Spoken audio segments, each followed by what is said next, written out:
అంటూ కడుపుట్ల పైడుపు నాయుడు ప్రభుత్వంపై విమర్శలు చేశారు. ప్రభుత్వం విడుదల చేసిన జాబ్ క్యాలెండర్ యువతకు ప్రయోజనం లేకపోయిందని ఆయన అన్నారు.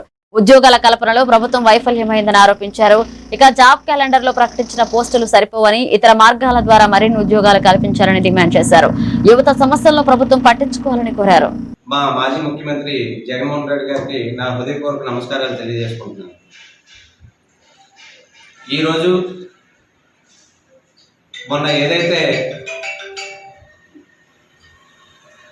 ప్రభుత్వం జాబ్ క్యాలెండర్ ఇచ్చిందో ఆ జాబ్ క్యాలెండర్లో ఉన్న ఉద్యోగాలు చూసిన తర్వాత మన రాష్ట్రంలో నిరుద్యోగ యువత అంతా చాలా నిరాశకు గురయ్యారు.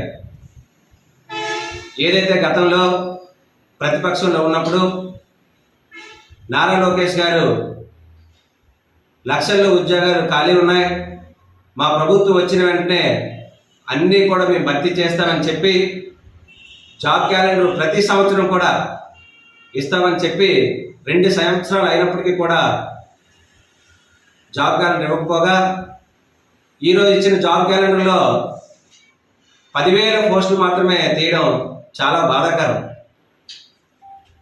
నిరుద్యోగులందరూ ఎంతో కష్టపడి హాస్టల్ ఉండి చదువుకొని ఈరోజు చాలా నిరాశకు గురవుతున్నారు.